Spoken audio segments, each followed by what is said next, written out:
For more than 20 years, the French musicologist Patrick Kersalé has worked around the world studying traditional music of different regions and cultures.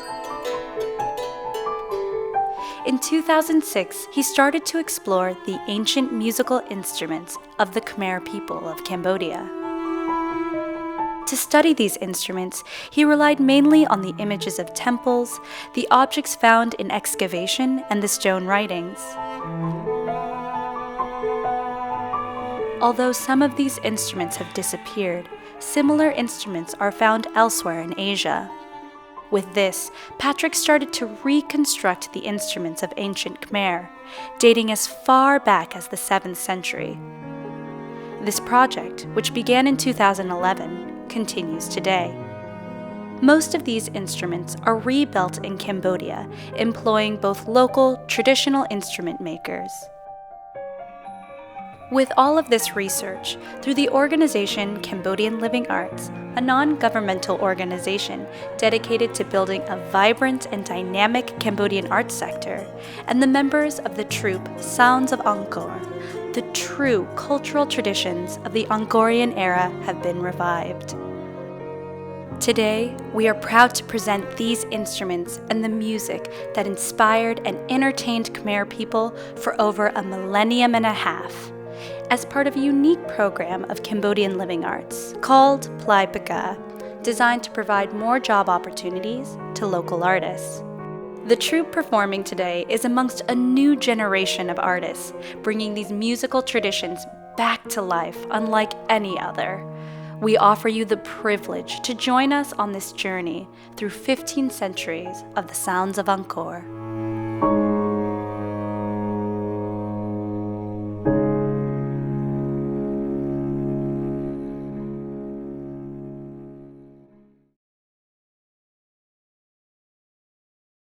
The oldest representation of musical instruments in Cambodia dates back to the 7th century.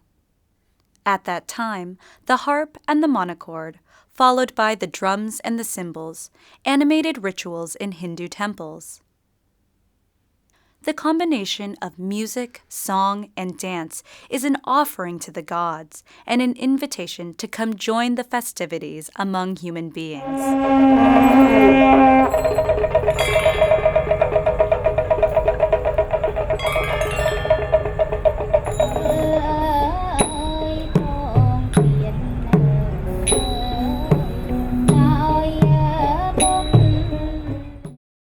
As we move to another bas-relief of the 7th century, you can see a ceremony of purification of a character representing the soon-to-be king.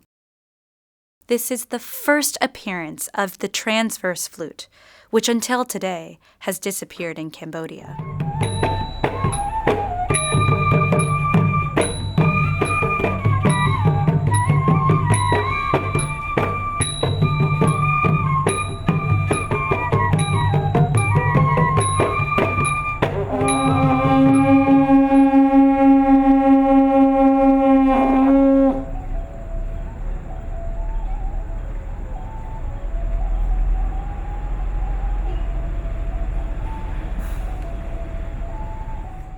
In the 12th and 13th century, under the reign of King Jayavarman VII, the builder of Bayan, court music was played by women.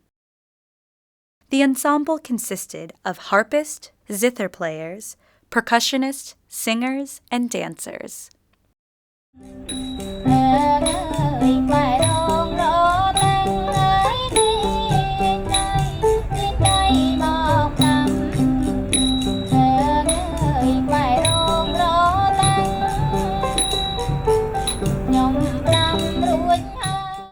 King Surya Varman II, the builder of Angkor Wat, had a military orchestra that paraded with long and short trumpets, conches, cymbals, and various types of drums.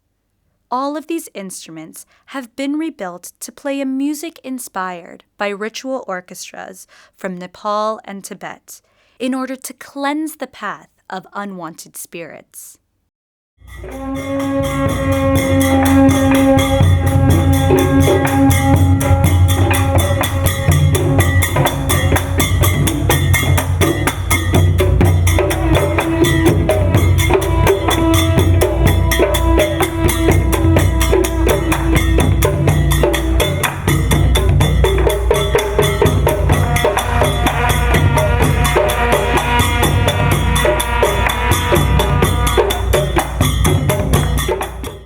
For centuries, the crocodile has lived in the imagination of the Khmer people. For a number of decades, the musicians used to play crocodile-shaped zithers, but it's now a part of the past.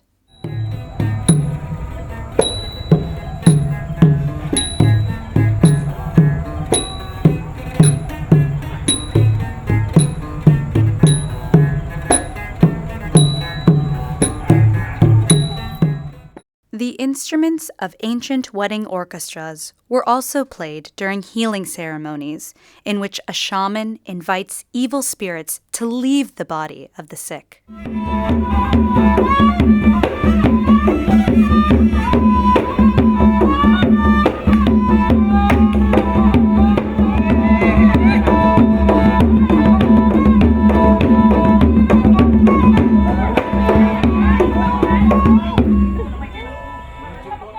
Smote, a form of Cambodian poetry, is best described as a chant, probably developed in the 16th century. Smote mostly relates to Buddhist teachings and is particularly sung during funerals.